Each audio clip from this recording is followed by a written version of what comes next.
नित्य साई बोध 12 मई।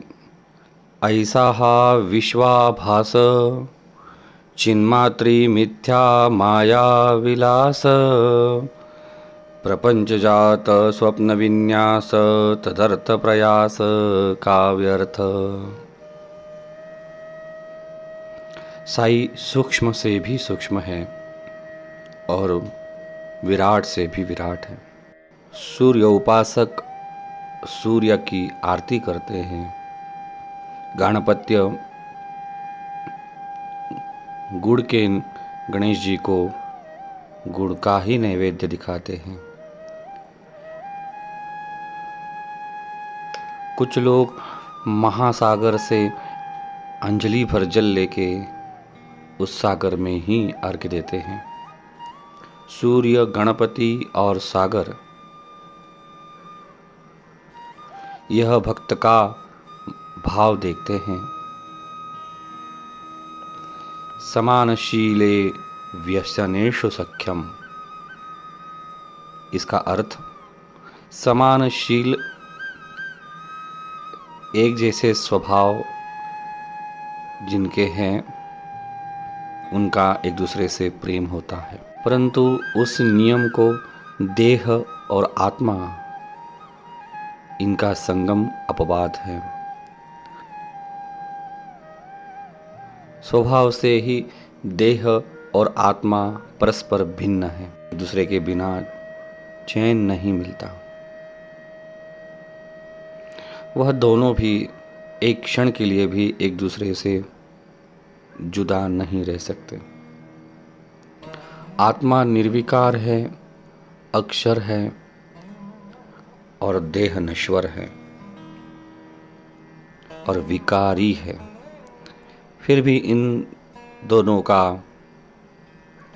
परंपरा से प्रेम है। इसीलिए संसार का चक्र चल रहा है अखंडित। आत्मा ही महान शक्ति है और उसी शक्ति से सूक्ष्म अव्यक्त आकाश और प्रकृति का निर्माण हुआ है। और आत्मा परम शुद्ध ब्रह्म है। ऐसा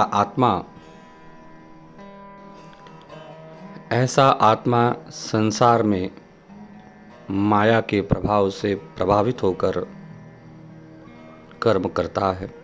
स्फटिक पर जिस रंग का प्रतिबिंब पड़ता है उसी का रंग वो धारण कर लेता है, जैसे पीला, लाल, काला।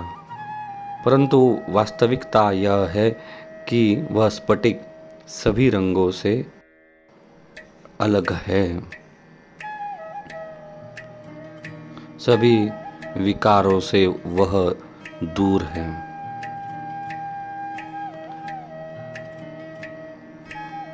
रास्ते में पड़ी हुई रस्सी सांप जैसी लगती है, फिर भी वह सांप मिथ्या है, फिर भी वह सांप असत्य है।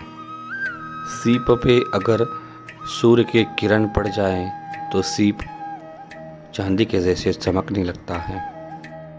जैसे रास्ते में कहीं पानी चमकता है लेकिन वह पानी नहीं, सूर्य के किरण ही होते हैं। उसी तरह पानी जैसे कुछ देर के लिए सत्य प्रतीत होता है लेकिन वास्तविक में वह असत्य होता है।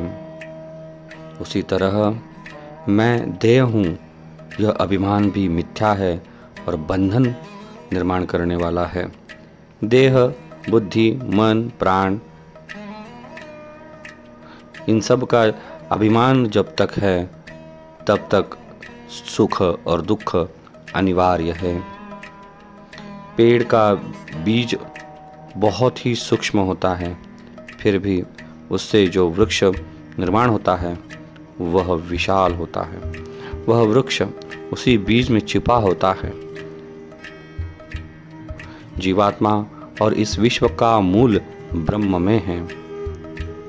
ज्ञान के बिना मोक्ष प्राप्ति नहीं हो सकती। और वैराग्य के सिवा ज्ञान की प्राप्ति नहीं हो सकती। जब तक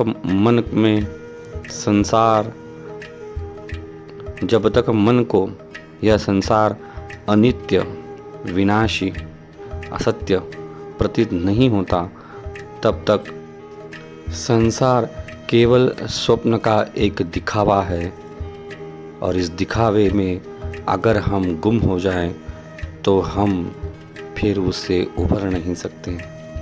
संसार को सपना मानकर उसे छोड़ देना चाहिए, उसके लिए व्यर्थ का प्रयास नहीं करना चाहिए। आज का सही बोध, जब तक हमारे मन को यह संसार अनित्य और विनाशी प्रतीत नहीं होता, तब तक हमारे अंतःकरण में वैराग्य की प्राप्ति नहीं होती।